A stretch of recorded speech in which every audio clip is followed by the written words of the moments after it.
Yes bakunzi b'u Rwanda TV1 tukwati igitondo ciza, igitondo cy'umugisha ku bakunzi b'u Rwanda TV1.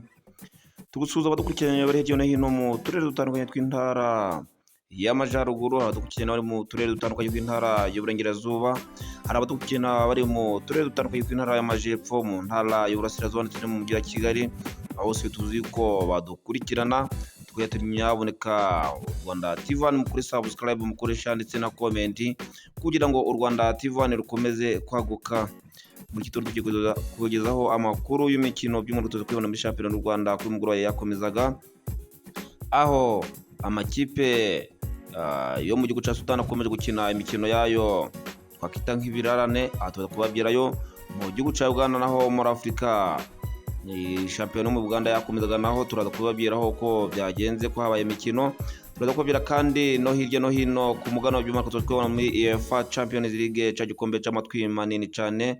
Ku mugoroba cyakomeza turaza kubabwira n'urutonde uburyo amakipe akurikiranye. Turaza kubabwira n'uyu munsi Europa League nabwo amakipe araza gukomeza, amakipe menshi cyane ariho imikino itandukanye. Byose turaza kubabwiraho uburyo byari bigenze kuri uyu mugoroba. Uko twabibabwiye rero mu Rwanda imikino kuri uyu mugoroba yakomezaga, aho imikipe ya Elimelek yaje guhura n'ikipe ya Marine Football Club Gisenyi. Ikipe ya Elimelek itsinda igitego kimwe ku busa Marine Football Club. Umukino uza kurangira gutyo hagati y'amakipe yombi, aho ni muri shampiyona y'u Rwanda. Mu gihugu cya Uganda naho imikino yakomezaga rwose. Muri Premier League Uganda imikino yakinaga, harimo imikino ebyiri, aho ikipe bita Buhimba United Star Football Club yanganyije ikipe ya UPDF ibitego 2 ku busa, ibitego 2 kuri 2. Ikipe ya Rugazi Football Club na Uganda Police nibyo binganya igitego kimwe ku busa, kimwe kuri kimwe. Akaba ari imikino yaberaga mu gihugu cya Uganda, mu gihugu cy'abaturanyi. Uko twababwiye ko tuzatubagezaho imikino itandukanye hirya no hino ku mugabane wa Afurika ndetse no ku mugabane w'Uburayi. Kuri uyu mugoroba rero amakipe yakomezaga muri UEFA Champions League, aho ikipe ya Karabag FK na Ajax yanyagiye Karabag FK ibitego 4 kuri 2. Ikipe ya Villarreal na FC Copenhagen itsinda Villarreal ibitego 3 kuri 2 nayo. Athletic Club nayinganya ubusa kubusa na Paris Saint-Germain. Bose imikino ururyoshye cyane. Ikipe ya Bayer Leverkusen nayo inganya ibitego 2 kuri 2 n'ikipe ya Newcastle United mu gihugu cy'Ubwongereza. Benfica kabaye noneho iza kwisengera Napoli ibitego 2 ku busa. Ikipe ya Borussia Dortmund nayo kwisengera kunganya ibitego 2 kuri n'ikipe ya Bordeaux Gironde.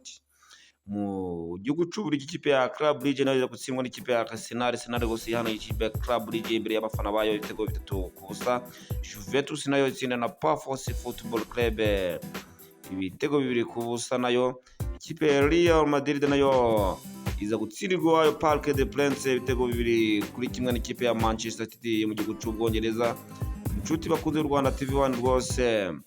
imikino kuri uyu mugoroba yari iryoshye cyane, nubwo ikipe bamwe mu bakunzi ba ikipe akomeye cyane nka za Paris Saint-Germain rwose na za Real Madrid zabaraje nabi, ababeteri bakaba bahiye kuri uyu mugoroba. Kuko twababwiye ko tuzakugezaho urutonde uburyo ruhagaze. Ikipe ya Arsenal bose ni yambere amanota 18, ikipe ya kane Bayern Munich amanota 15, ikipe ya gatatu ni ikipe ya Paris Saint-Germain amanota 13, ikipe ya kane ni ikipe ya Manchester City ifite amanota 13 nayo, ikipe ya Atlanta nayo ni ya gatanu ifite amanota 13 nayo, ikipe ya gatatu ni ikipe ya Inter de Milan ifite amanota 12 nayo, ikipe ya karindwi ni ikipe ya Real Madrid ifite amanota 12 nayo, ikipe ya munane ni ikipe ya Atletico Madrid ifite amanota 12 nayo, ikipe ya cyenda ni ikipe ya Liverpool ifite amanota 12 nayo, ikipe ya 10 ni ikipe ya Borussia Dortmund ifite amanota 11 nayo, ikipe ya 11 ni ikipe ya Tottenham Hotspur ifite amanota 11 nayo, ikipe ya 12 ni ikipe ya Newcastle United ifite amanota 10 nayo, ikipe ya 13 ni ikipe ya Chelsea ifite amanota 10 nayo, ikipe ya 14 ni ikipe ya Sporting CP ifite amanota 10 nayo, FC Barcelona ku mwanya 15 n'amanota 10 nayo,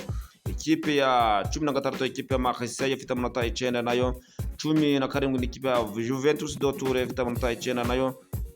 ikipe ya 18 ikipe ya Galatasaray ifite amanota 9 nayo, ikipe ya 19 ikipe ya AS Monaco ifite amanota 9 nayo, iya 20 ikipe ya Bayern Leverkusen ifite amanota 9 nayo, PSV Eindhoven ifite amanota 8 nayo, ni ya 21, 22 ni Karabag FC Ghana ifite amanota 7, ikipe ya 23 ni ikipe ya Napoli ifite amanota 7 nayo, ikipe ya 24 ni ikipe ya FC Copenhagen ifite amanota 7 nayo, ikipe ya 25 ni Benfica isengereye rwose kumugura agakipe nayo ifite amanota 6 nayo, ikipe ya 26 ni ikipe ya Pafos FC nayo ifite amanota 6 nayo, ikipe ya 27 ni ikipe ya Union Saint-Gilloise nayo ifite amanota 6 nayo, ikipe ya 28 ni ikipe ya Athletic Club ifite amanota 5 nayo, ikipe ya 29 ni ikipe ya Olympiacos ifite amanota 5 nayo, ikipe ya 30 ni ikipe ya Eintracht Frankfurt ifite amanota 4 nayo, ikipe ya 31 ni ikipe ya Club Brugge ifite amanota 4 nayo,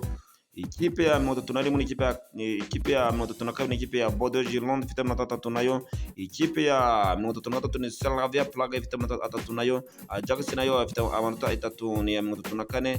35 ni ikipe ya Villarreal ifite amanota 1 na ikipe ya nyuma nayo ifite amanota 1 ni Caen Alimant ifite amanota 3 nayo inota 1. Uko twabibabwiye rero kuri uyu munsi amakipe rwose muri Europa League akaba araza gukomeza ikipe ya Dinamo Zagreb ku saa 7:45 iraza kwakira ikipe ya Real Betis, ikipe ya FC Midtjylland nayo iri gukina na Genk ku saa 8:45 nayo, isaa 8:45 ikipe ya FC Ocacha nayo iri gukina na Nottingham Forest, isaa 8:45 nabwo ikipe ya Ferencvaros nayo iri gukina na Rangers, isaa 8:45 nanone ikipe ya Ludogorets de Zalad nayo iri gukina na PAOK FC, isaa 8:45 nanone ikipe ya Nice na SC Braga nayo iri gukina nabyo, isaa 8:45 nanone ikipe Stuttgart Graz nayo iri gukina na FC Grenade nabyo iri gukina, isaa 8:45 ikipe ya Stuttgart na Maccabi Tel Aviv iri gukina nabyo, isaa 8:45 ikipe ya Young Boys na Lille iri gukina nabyo, Basel na Aston Villa ku isaa 3 Bren na Fenerbahce nabyo ku isaa 4 biraza gukina nabyo, Celta Vigo na Bologna ku isaa 4 nabyo biraza gukina, Celtic na AS Roma nabyo umukino urabukomeye cyane biraza gukina nabyo ku isaa 4, ikipe ya FC Porto na Moreno FF biraza gukina nabyo ku isaa 4, FCB nayo na Feyenoord biraza gukina ku isaa 4, Freiburg na FC Strasbourg nabyo biraza gukina ku isaa 4, Lyon na Go Ahead nabyo biraza gukina, Panathinaikos na Victoria Pilsen nabyo bari gukina ku saa 4. Inshuti bakunze b'u Rwanda TV tugoye ati nyabaraka mudukorere subscribe mukoreshe ya tag comment kugira ngo u Rwanda TV rukomeze kwaguka, u Rwanda TV rukomeze kubagezaho amakuru nyayo kandi amakuru yizewe, amakuru agezweho ndetse akaba ari n'amakuru araba aryoheye amatwi. Kuko twabibabwiye rero tugoye ati mukomeze mukurikirana imikino hirya no hino ku isi, mukomeze murebe uburyo imikino iraba imeze. Rero abakozi ba shampiyona bakomeze barebe rwose uburyo amagaju akina n'ikipe ya Rutsiro isaa 9 ku saa kuri ikipe ya Rahri Abdurrahman muri Sudani n'ikipe ya Bugesera Football Club wo mu gihugu cya Uganda, imikino rero gukina Kadafi FC yakina na Express ku saa 9 nayo, Villa yakina na Yura ku saa 10 nayo, akaba ari imikino irabaye ikomeye cyane. Inshuti bakunze u Rwanda TV mukore subscribe mukore share na comment kugira ngo u Rwanda TV rukomeze kwaguka, u Rwanda TV rukomeze kubagezaho amakuru nyayo kandi